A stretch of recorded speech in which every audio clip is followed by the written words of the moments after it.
Hello friends, welcome to RK classes. दोस्तों, आज की क्लास में हम लोग जानेंगे भारत में निर्वाचन आयोग कितना स्वतंत्र एवं प्रभावी। साथ ही हालिया मुद्दे जो भी इससे संबंधित है उसके बारे में भी चर्चा करेंगे। साथ ही इसकी पृष्ठभूमि, इसका इतिहास भी समझेंगे, इसके अधिकार को भी जानेंगे। लेकिन इसे शुरू करने से पहले एक रिक्वेस्ट है, यदि आप इस चैनल पर नए हैं तो चैनल को सब्सक्राइब जरूर करें। 2 सेकंड लगेगा। और वीडियो अच्छा लगता है तो इसे अधिक से अधिक लाइक और शेयर करें। देखिए, थोड़ी तबीयत ठीक नहीं है, इसी वजह से आज जो है पीपीटी के फॉर्म में ये तैयार किया गया है, लेकिन कंटेंट में कोई कमी नहीं रहेगी आपकी, इसके लिए आप निश्चिंत रहें। तो चलिए साथियों, शुरू करते हैं आज का अपना टॉपिक। कहता है, देखिए, भारत निर्वाचन आयोग एक संवैधानिक संस्था है जो कि एक कॉन्स्टिट्यूशनल बॉडी है। अनुच्छेद 324 के अनुसार भारत के राष्ट्रपति, उपराष्ट्रपति, संसद एवं राज्यों की विधानसभाओं के चुनावों का अधीक्षण, निर्देशन और नियंत्रण भारत के निर्वाचन आयोग के अधिकार क्षेत्र में आता है। ये बात हम लोग सब कोई जानते हैं। आगे कहता है कि इस अनुच्छेद की व्याख्या कई बार न्यायालय एवं भारत निर्वाचन आयोग election commission of India ECI के आदेशों द्वारा की जाती रही है। इन व्याख्याओं के अनुसार ईसीआई में निहित शक्ति प्रकृति में पूर्ण है। भारत में होने वाले चुनावों के मामले में इसके अधिकार असीमित हैं। देखिए, आगे कहता है, हालांकि कई ऐसे मुद्दे और प्रावधान हैं जो अस्पष्ट हैं एवं ईसीआई के कामकाज को प्रभावित करते हैं। पहले जानेंगे ईसीआई के शक्ति के स्रोत के बारे में। तो कहता है, देखिए, इलेक्शन कमीशन ऑफ इंडिया की शक्ति का स्रोत तो संविधान के अनुच्छेद 324 के तहत इसको शक्तियां प्राप्त है। इसी में कहता है कि सर्वोच्च न्यायालय का निर्णय की अगर बात करें तो कहता है, सर्वोच्च न्यायालय ने मोहिंदर सिंह गिल बनाम मुख्य चुनाव आयुक्त 1978 में कहा था कि अनुच्छेद 324 के तहत स्वतंत्र और निष्पक्ष चुनाव सुनिश्चित करने का दायित्व इलेक्शन कमीशन ऑफ इंडिया का है और इस कार्य को पूरा करने के लिए इलेक्शन कमीशन ऑफ इंडिया सभी आवश्यक कदम जो है उठा सकता है। जैसे अगर इसका एक एग्जांपल लें तो आप देखिए, अभी झारखंड में चुनाव था तो वहाँ के एक जो है इलेक्शन कमीशन ऑफ इंडिया के द्वारा जो है स्टेट इलेक्शन कमीशन के द्वारा एक वहाँ के डीएम को अपने पद से मतलब ट्रांसफ़र टाइप में कुछ कर दिया गया था, जिसका काफ़ी विरोध भी हुआ था। तो आगे देखते हैं। अगला है आदर्श आचार संहिता। इलेक्शन कमीशन ऑफ इंडिया द्वारा जारी की जाने वाली आदर्श आचार संहिता मॉडल कोड ऑफ कंडक्ट एमसीसीसी राजनीतिक दलों, उम्मीदवारों और सरकारों के लिए एक दिशा निर्देश है जिसका पालन उन्हें चुनाव के दौरान कराना होता है। आगे कहता है कि यह आचार संहिता राजनीतिक दलों के बीच आम सहमति पर आधारित है। वर्ष 1960 में केरल सरकार द्वारा विधानसभा चुनाव के लिए जारी किए गए आचार संहिता को इसकी पूर्व पीठिका कहा जा सकता है। बाद में इलेक्शन कमीशन ऑफ इंडिया द्वारा इसे अपनाया गया एवं परिष्कृत किया गया। वर्ष 1991 के बाद इसे सख्ती से लागू किया गया है। बात करें इलेक्शन कमीशन ऑफ इंडिया की स्वतंत्रता की तो कहता है, इलेक्शन कमीशन ऑफ इंडिया की स्वतंत्रता को संविधान द्वारा संरक्षित किया गया है। मुख्य चुनाव आयुक्त को उसके पद से हटाए जाने का प्रावधान सर्वोच्च न्यायालय के न्यायाधीश को हटाए जाने वाले प्रावधान के समान है। मतलब जिस तरह से सुप्रीम कोर्ट के जज को हटाएंगे, वैसे ही इलेक्शन कमीशन ऑफ इंडिया का जो मुख्य निर्वाचन आयुक्त होता है उसे उसी प्रकार से हटाया जाएगा। साथ ही नियुक्ति के पश्चात उसकी सेवा की शर्तों को नकारात्मक रूप से परिवर्तन नहीं किया जा सकता। बात करें निर्वाचन आयोग की संरचना की तो कहता है कि निर्वाचन आयोग में मूलतः केवल एक चुनाव आयुक्त का प्रावधान था, लेकिन राष्ट्रपति की एक अधिसूचना के जरिए 16 अक्टूबर 1989 को इसे 3 सदस्यीय बना दिया गया है। आगे देखते हैं। कहता है कि इसके बाद इसे कुछ समय के लिए एक सदस्यीय आयोग बनाया गया और 1 अक्टूबर 1993 से इसका 3 सदस्यीय आयोग वाला स्वरूप फिर से बहाल कर दिया गया। वर्तमान में यह 3 सदस्यीय है। तब से अब तक निर्वाचन आयोग में एक मुख्य चुनाव आयुक्त एवं 2 अन्य चुनाव आयुक्त होते हैं। कहता है निर्वाचन आयोग का सचिवालय जो है ये नई दिल्ली में स्थित है।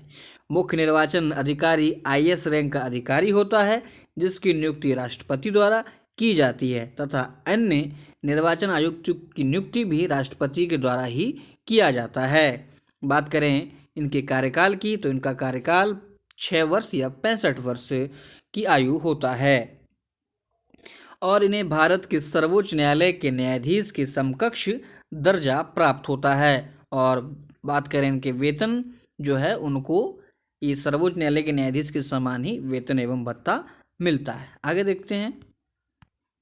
मुख्य चुनाव आयुक्त को संसद द्वारा सर्वोच्च न्यायालय के न्यायाधीश को हटाने की प्रक्रिया के समान ही पद से हटाया जा सकता है।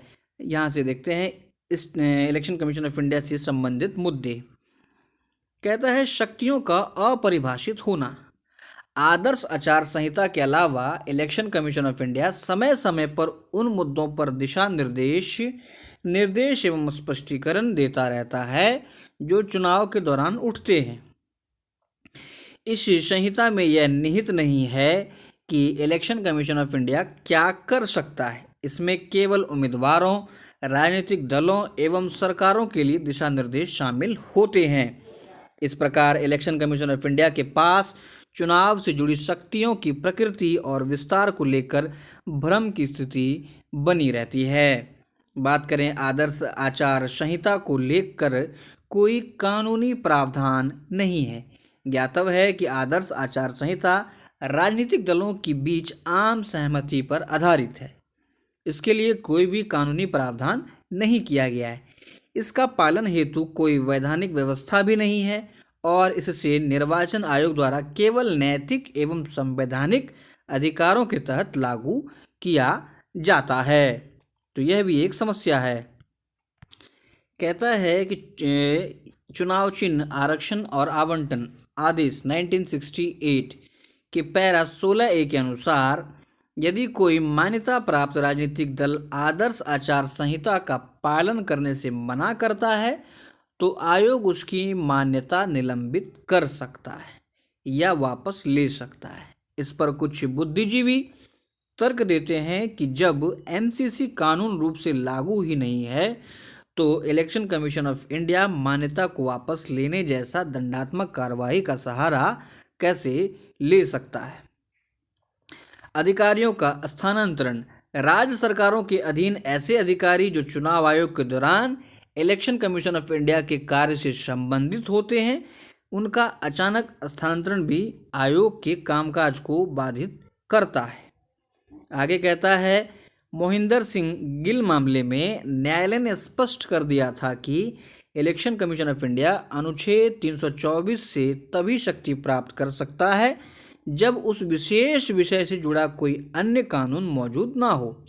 हालांकि अधिकारियों का स्थानांतरण इत्यादि जो है संविधान के अनुच्छेद 309 के तहत बनाए गए नियमों द्वारा नियंत्रित होता है तथा निर्वाचन आयोग अनुच्छेद 324 द्वारा प्राप्त शक्तियों के तहत इसकी उपेक्षा नहीं कर सकता।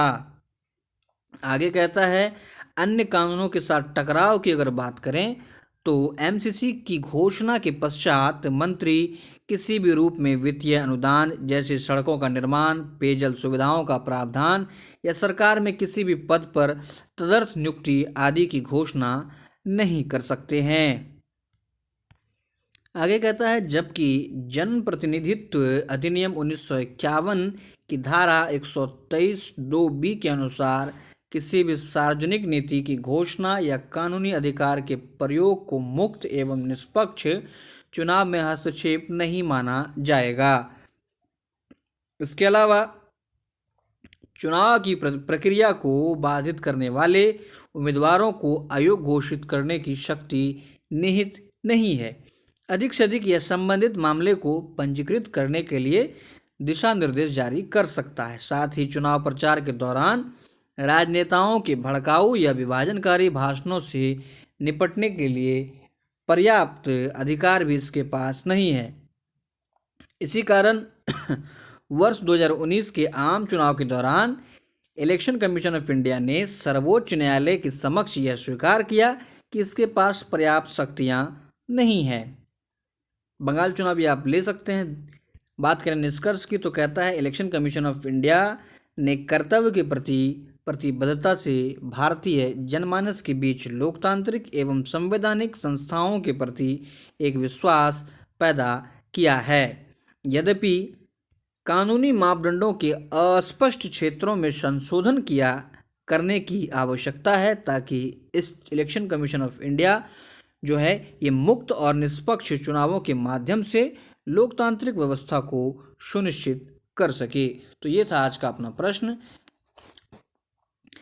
तो उम्मीद है आपको ये समझ में आया होगा। वीडियो अच्छा लगा तो इसे लाइक और शेयर जरूर करें। मिलते हैं जल्दी हैंड रिटन वाले पे नोट्स पे, चूँकि तबीयत ठीक नहीं है इसलिए वजह से ये करना पड़ा।